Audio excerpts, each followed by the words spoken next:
Bienvenidos a Bacardí México. Para nosotros es un honor tener en estas instalaciones el único edificio en América Latina de Mies van der Rohe, y es un verdadero gusto recibir el día de hoy a Dirk Lohan, arquitecto y nieto de Mies van der Rohe. Bienvenidos, gracias. Hola, muy buenas tardes a todos. A nombre de la Federación de Colegios de Arquitectos de la República Mexicana, les doy la más cordial bienvenida a este nuevo proyecto que tenemos como federación, que es el hacer recorridos arquitectónicos visitando íconos de la arquitectura de México. Y hoy nos encontramos en un magnífico y estupendo lugar que es diseñado por el arquitecto Mies van der Rohe, un ícono para todas y todos los arquitectos de México y del mundo. El día de hoy nos reunimos aquí en este lugar para poderle dar algunos reconocimientos al arquitecto Dirk Lohan, que es el nieto de Mies van der Rohe. Hoy hemos sido privilegiados en escucharlo, en entender este edificio, en recorrerlo todos juntos, y bueno, les doy la más cordial de bienvenida. Espero que lo disfruten.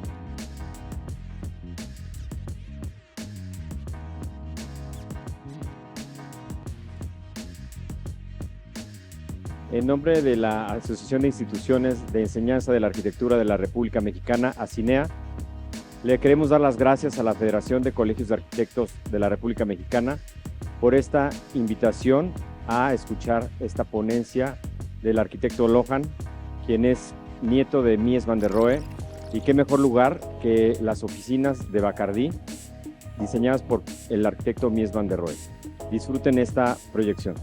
Damas y caballeros, that's the extent of my Spanish. It gives me pleasure to be here very much, because I heard about this building for many, many decades already.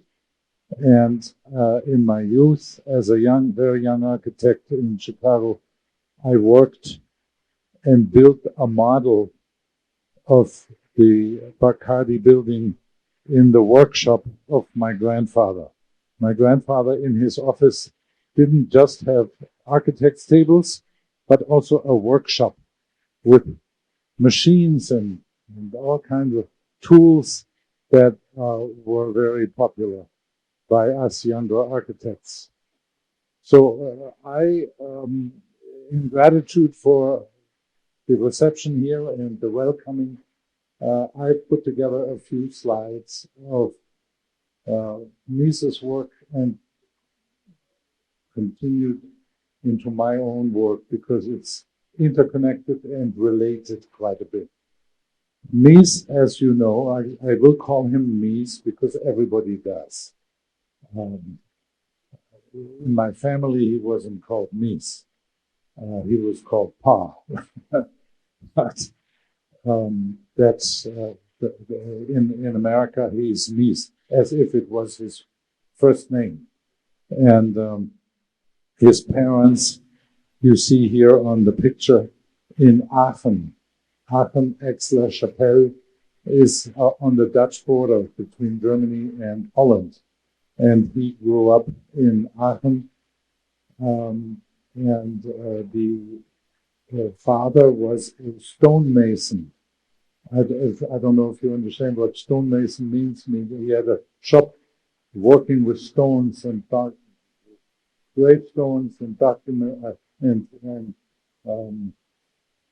decorations, etc.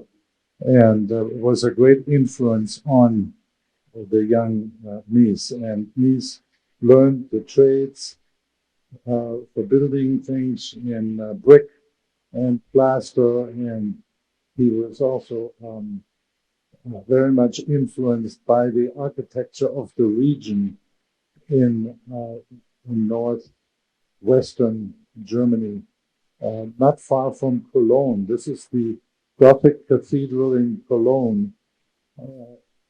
Is Colonia or whatever? Yeah.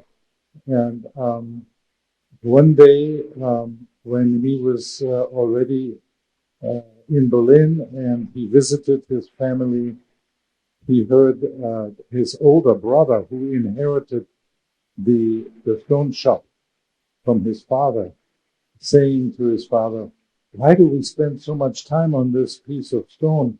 It goes on top of the building, nobody will see it." And the father said, hey son, please remember these decorations that we make on top of buildings, they're made for God and not for you to see and criticize, which was something that Mies often told, that stories like that. He was famous for saying God is in the detail. In other words, in the precision, in the refinement. That is godlike. What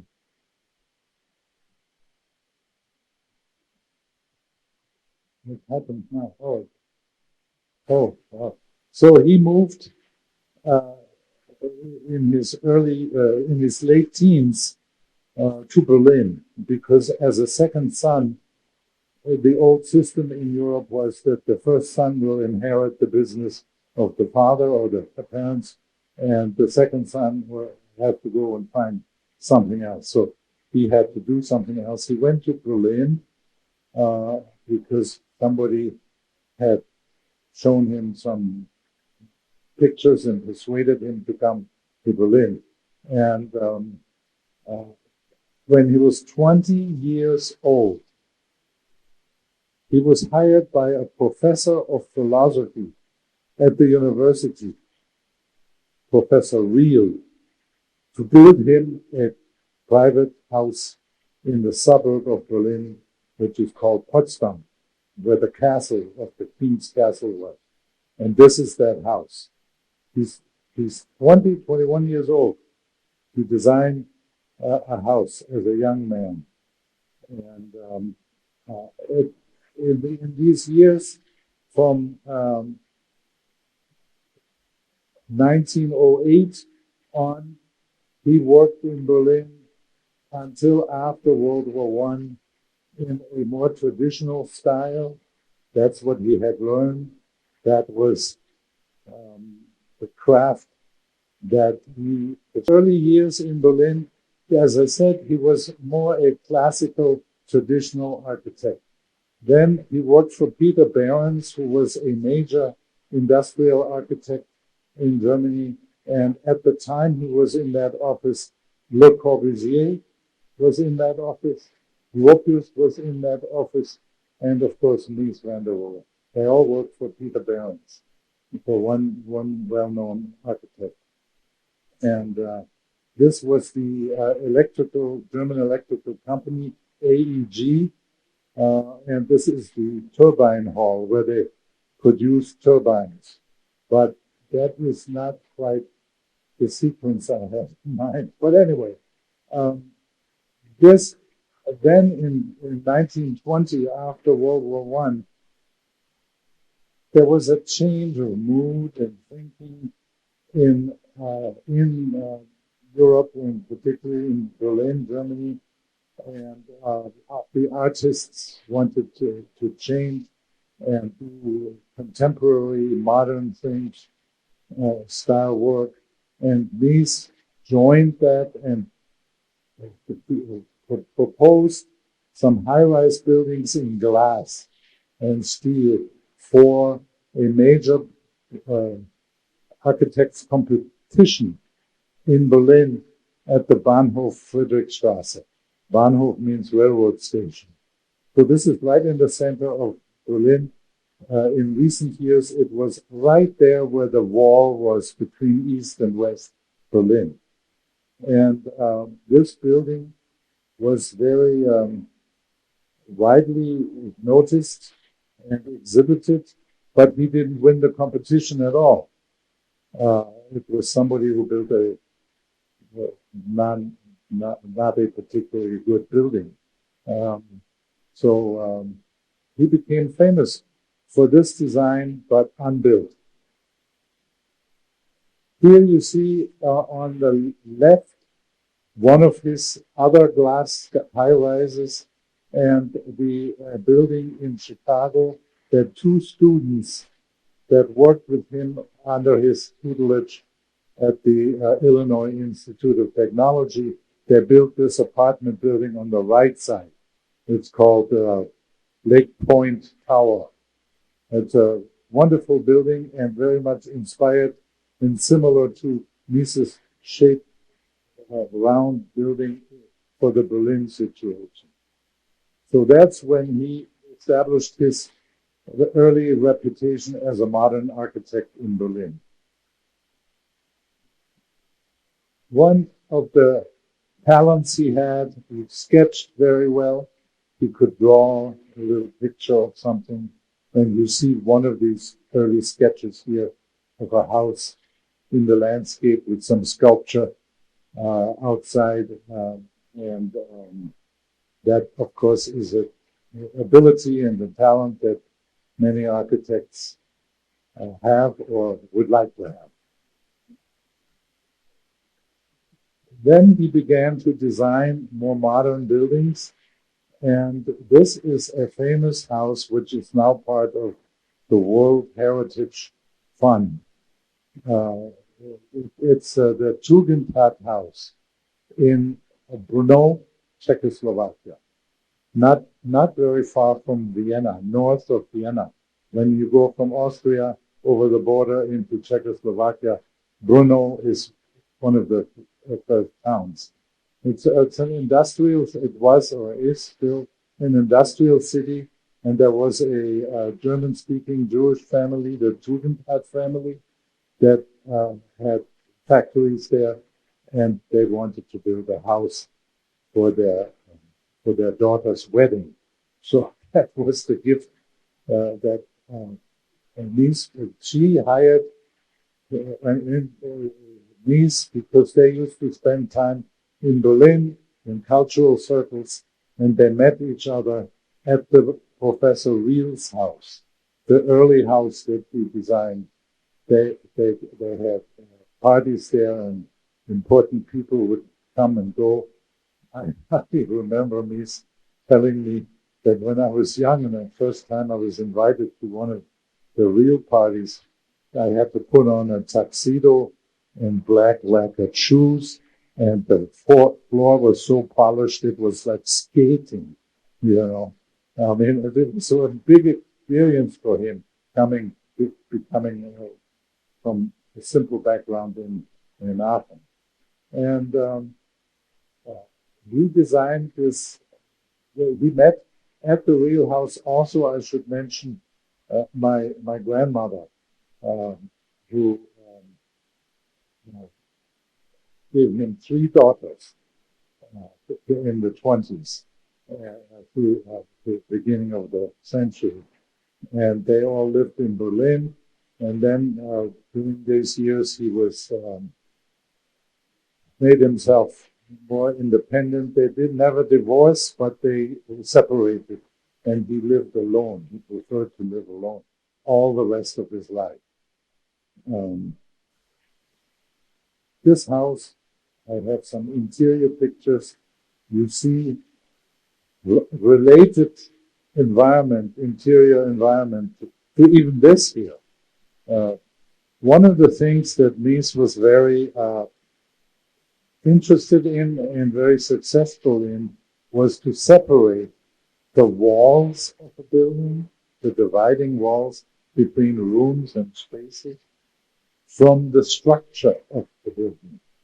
So this is the first time he showed the columns that hold up the roof and the next floor, separated from the walls, which meant that the walls are not load-bearing, if you can understand what I mean.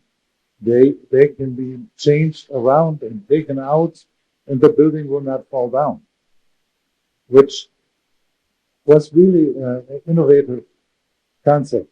And you see that here, these highly polished columns are freestanding from the window wall where the curtains are, etc. It's a very elegant house, very large house, and he designed some of the furniture for it as well. And there is a chair, not unlike the Barcelona chair, but the so-called Tugendhat chair, which is a different structure, but it's a metal frame with leather seating. The other building that he did at the same time is the Barcelona Pavilion, which was the German exhibition at the World's Fair in 1929 in Barcelona. And he was hired by the foreign ministry, and they said, we would like you to design us a pavilion that represents Germany. Now, this was only a few years after World War I. And he said, well, what is a pavilion? They said, we don't know. The French have one, the British have one, we need one too. So he then came up with this concept of doing a wonderful artistic piece of space with stone and some glass and marble, wonderful North African marble.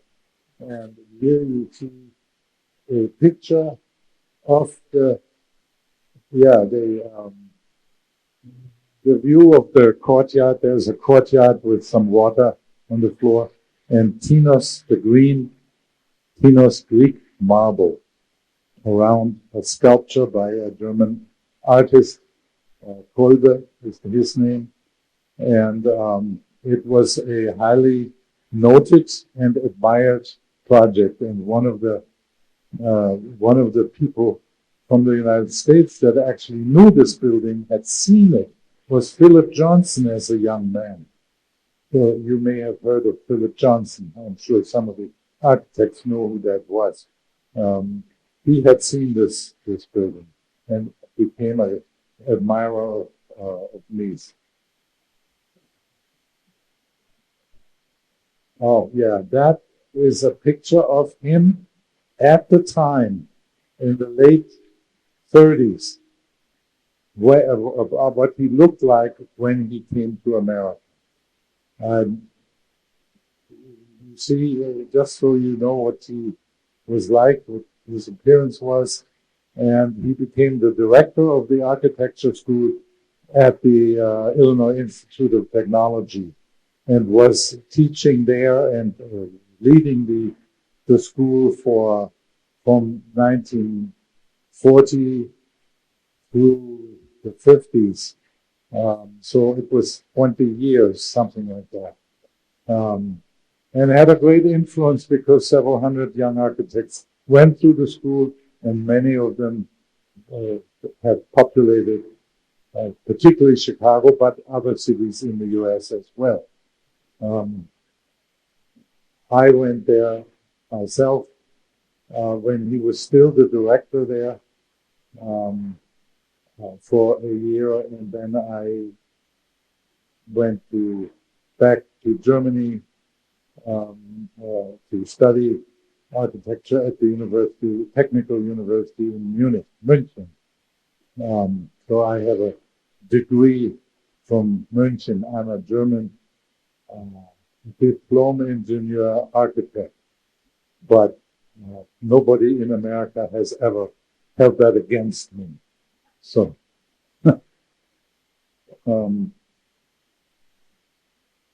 this is a picture of Chicago at the time he came to Chicago, and I included it here to show you how it was a big city already with high-rise buildings and some major works, and some major architects had developed works there, like Frank Lloyd Wright, Louis Sullivan, etc. And but it was, when I look at this picture carefully, compared to what is today, it looks underdeveloped. There are many new buildings in the front, on the lakefront, in the parks. We have a very nice scenery because of Lake Michigan that looks from the city like an ocean. It's that big. You don't see the other shoreline across the lake. And I included this picture as a reminder that in 1938, when he came to Chicago, he and had lived in Berlin since 1933, which is the beginning of the dictatorship of the Nazis, he was out of work. He was one of the not approved architects. And it was a really difficult time for him. He didn't build anything. He designed a few things on paper, but he survived and supported himself with the income from these chairs that you have here. They're still being manufactured and they're still popular these days, today. One of the first, I mentioned, he was in charge of the architecture school. Here you see the building he created for that school, architecture school. It's called Crown Hall, which, just so you understand, the word crown is the name of the donor of the money for the project. It doesn't have much to do with real crowns. But this is the building he designed, and this is what it looks like from the outside today in Chicago. It's a very popular school, and the school is very successful today. They have well over 1,000 architects each year that come there. So it's a big school and still very popular. This building manifests or shows another one of his concepts and his ideas to make open, flexible spaces that can be rearranged freely without the disturbance of, in other words, the first step was separating the structure from the walls. And then he built these things, a very big hall without any column inside at all. So there was nothing that was limiting the rearrangement as the building is used, and maybe the purpose and the functions change over time.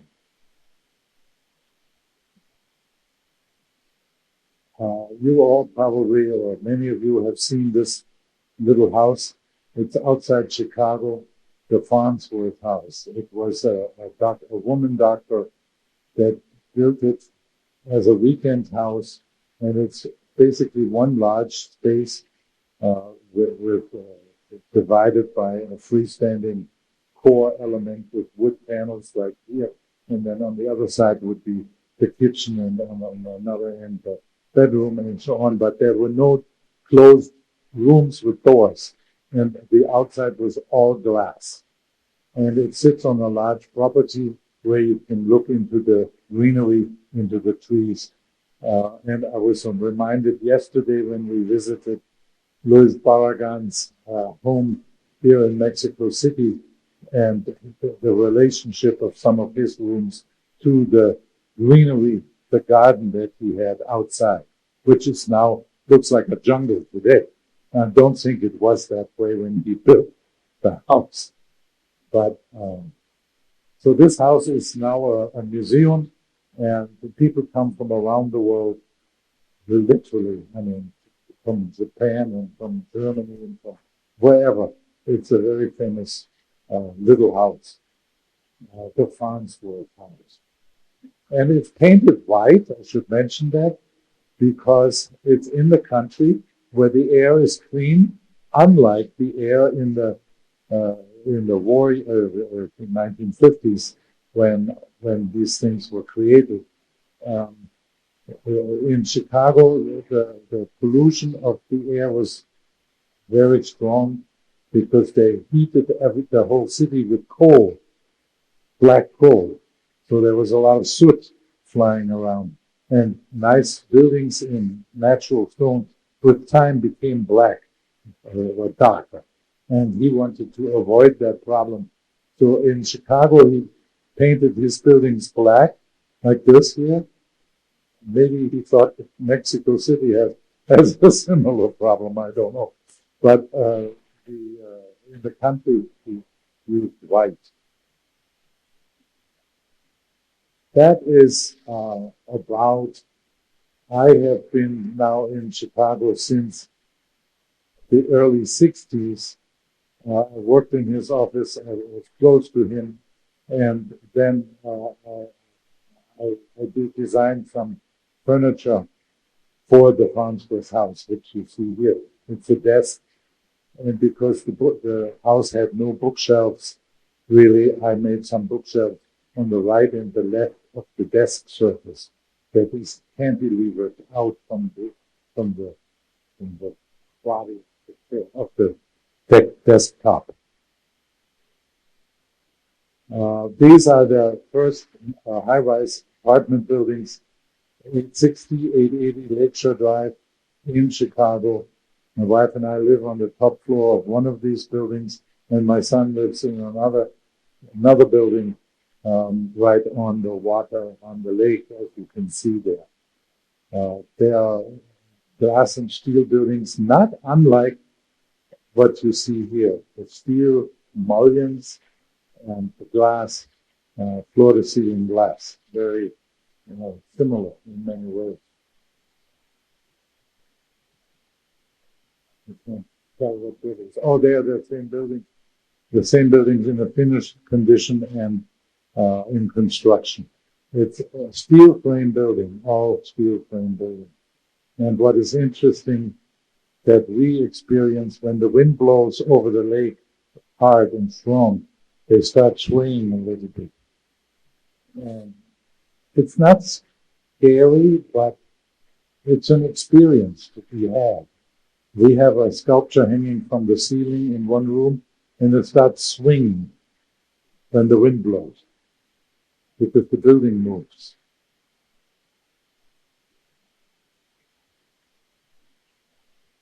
Another major project that he did for the city of Chicago is the Federal Center.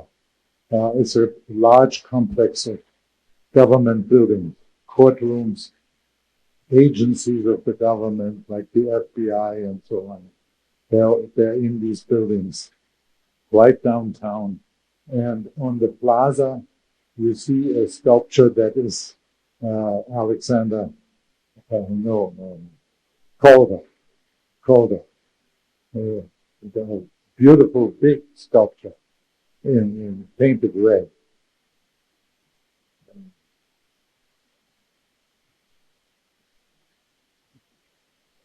Yeah, at that time, when I was now working in his office, there was this plan, which is the original Havana Bacardí floor plan for the building that Mies designed for the Bosch family in Havana.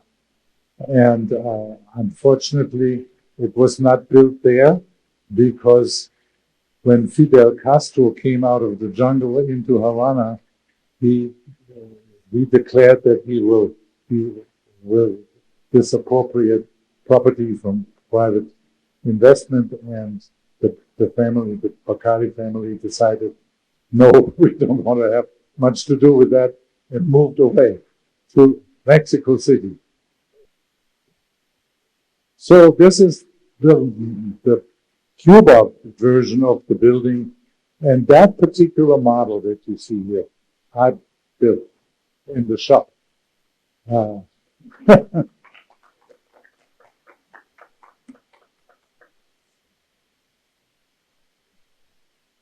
Then I also was involved from day one with the National Gallery in Berlin, which is a museum of contemporary art that West Berlin commissioned at that time, because Berlin was divided.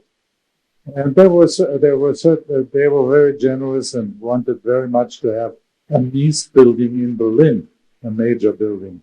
And he wanted very much to do something in Berlin because he was so influenced his young years of working with Peter Behrens, and another architect he admired greatly was Schinkel, the classicist of the city of Berlin.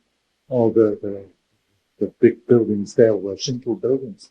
So this is takeoff of the Havana building, which was done in concrete. This is done in steel. And because I spoke German and English, from the Chicago office, I was the one that traveled regularly to Berlin to oversee this project. So I was involved in that. And here you see a picture of the square roof, the dark black because it's steel, and the sculpture garden on the right side, and the big plaza surrounding the exhibition hall. And that where many, many exhibitions in the last 50 years have been exhibited. All the great modern contemporary artists have practically been in there now. And here you see a picture, and I show it to you because it was fascinating what we did then. The whole roof, about 80 meters.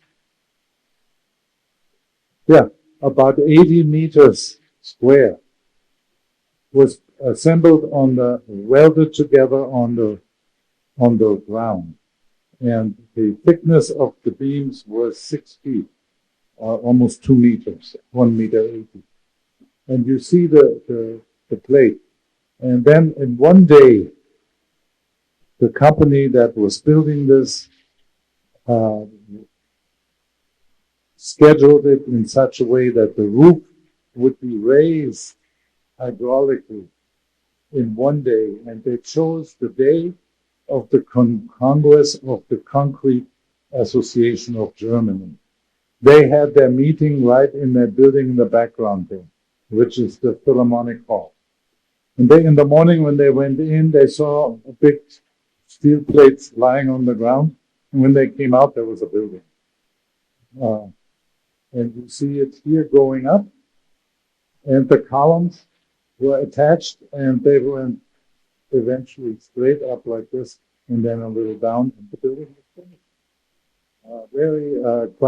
Quite impressive. And what's happening now? You see an interior view here with some art in the building, and the big hanging walls. This is the height of that museum is about maybe from the ground floor here to here. I mean, whatever that is, dimension. It's a very high space, and you need big walls to show the art. The first exhibition, this is not the first exhibition, was a Montreal exhibition, because that abstract art from that Dutch artist related in the thinking of the museum to Mies's work. Then at that time also, towards the end of his life, he did a wonderful building in Chicago, the IBM building for the IBM company. I worked on that building, and over the years I've worked and helped to keep it up. And about 12 years ago or so, we put in a third of the building is now a Langham Hotel. And it's interesting how easy it was to convert a major office building into a very nice high-end Langham hotel. It speaks to the, shall we say, the logic of separating structure from walls, and that you can change things and make it relatively easy.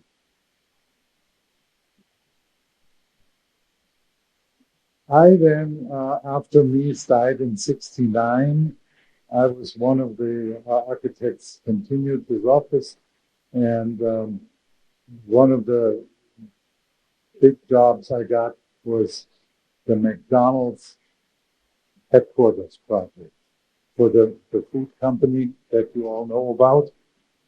Do you have McDonald's in Mexico?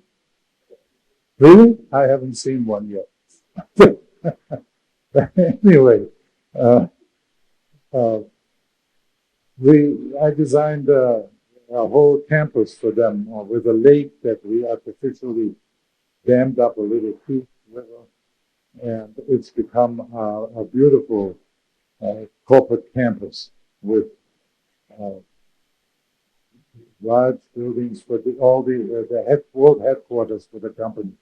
And the structure is in concrete, and the facades are mostly with the local Midwestern brick, sort of an orange, reddish brown brick.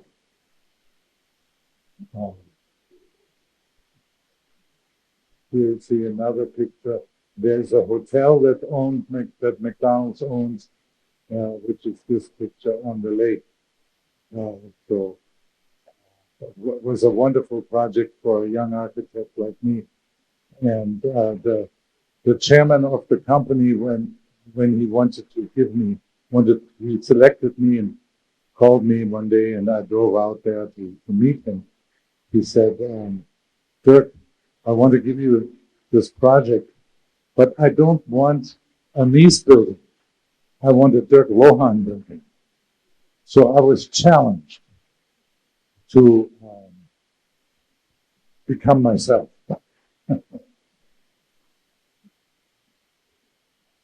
Here is another building in recent years that I did. It's an office building in Chicago. And in the background, you see the taller building. That's the Trump Tower, I think. And the darker building in between the two is the IBM building that I showed you before. So it's right on the river of Chicago. It's a major location. That facade of that building, here you see it, and particularly the one feature of the building is that the corner offices on every floor are without a column in the corner. So when you're in that office, if you're the executive of Bacardí and you have an office there, you have a vista going from one end to the other without a column in the middle. You see that here on this corner detail. Other buildings I have done, library. This is a library outside Chicago in the suburb.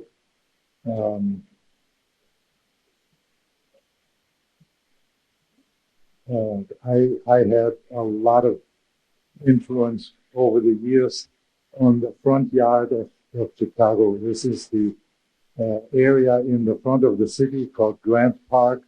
And there's the football stadium that was built in the 20s called Soldier Field. About 20 years ago, I was commissioned to do a new football stadium inside the old one. And that's what you see here, the stadium. And then on the right, there are two other museums. One is an aquarium where we designed some exhibits for whales and dolphins, which are not in our lake. So Chicagoans like to see something bigger than big fish, and planetarium to look at the sky. Very famous, the Adler Planetarium. I did each one of these buildings. And here you see the stadium again, the modern seating shells surrounded by the historical facade of Soldier Field from 1920. So it was a museum, it was a stadium built to commemorate the soldiers of World War I. That's why it's called Soldier Field.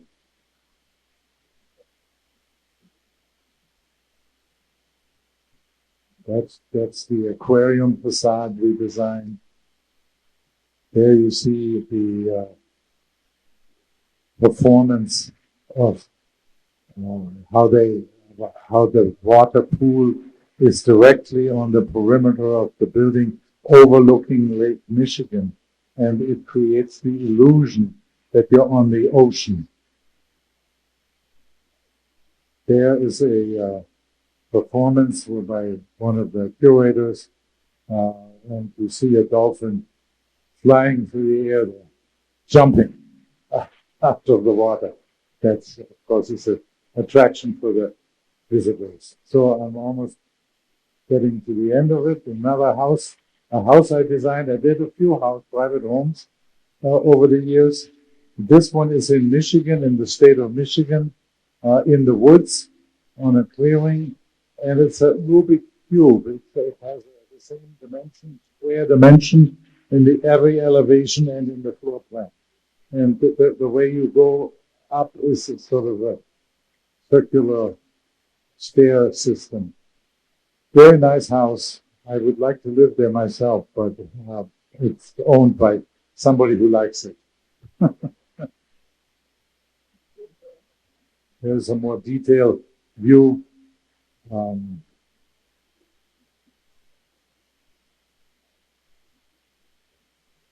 Another house in Chicago, in the city, with the surface of the exterior is terracotta, with a rain screen system, which means that the joints are open and the water can go through the stone, and then there is the waterproofing behind. And this is a very popular or very well thought of house that recently has been sold for quite a bit of money. That's a view inside the house with the main stair going up and down. Yeah, I designed on the Chicago River. You see this fountain with that water shooting across? There is a fountain that was designed to commemorate the 100th anniversary of the reversal of the flow of the Chicago River. And they reversed the flow from flowing into the lake, like nature made it. Because the early development of the city, all the sewage, all the bad water was run into the river and it flowed into the lake. And the beaches were poisonous and diseases developed. And they came up with a brilliant idea to stop the flow and dig some low water and allow the river to flow not into the lake, but away from the lake. So it's a very unusual river flow. And this fountain is the memorial fountain of 100 years after it was done. That we designed. It shoots water across the river to like a welcoming arch from the lake. So, almost finished. This is a project in Sao Paulo, a hotel. I did a number of hotels over the years. You see here the terrace deck. Oh, this is a Four Seasons hotel in Mumbai, India. That is, we did in 20 years ago, maybe. I'm happy to tell what this is. Oh, this is the room. Here's another hotel in Mumbai at the airport. So I would like to come back to your building briefly, which of course I had nothing to do with, but I am so pleased to be here and speak with you and learn about your admiration for this building and the way my congratulations on maintaining it so well. It looks splendid. And thank you for your hospitality. These are some drawings that Mies did for the Bacardí building in Havana. Perspective. And then I would like to mention Felix Candela did some of your factory buildings here. And he was a friendly, I don't want to say friend of mine, but I knew him quite well. I met him several times, and I had always admired his concept, which was innovative, totally innovative. So again, thank you very much. Appreciate it. And I'd like to look at Candela's work too. Thank you.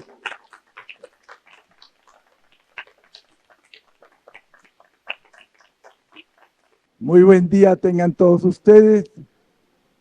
Yo soy José Luis Cortés, presidente de la Unión Internacional de Arquitectos, mexicano, y con mucho gusto me ha tocado el día de hoy participar en la clausura de la conferencia que acaba de dar el arquitecto Dirk Lohan, el nieto de Mies van der Rohe. Y Dirk Lohan participó junto con Mies van der Rohe en muchas de las construcciones que hizo, tanto en Chicago como en Berlín. De manera que el haber participado en este evento ha sido un gran privilegio. Ciertamente, el estar en las instalaciones de Bacardí es algo que debieran de hacer todos los arquitectos que visitan a México de diferentes partes del mundo, porque no es solamente la obra de Mies van der Rohe la que se encuentra aquí, sino también la de Félix Candela, dos grandes personajes que enarbolan la arquitectura y dejaron una huella en este lugar. Muchas gracias y felicidades a todos.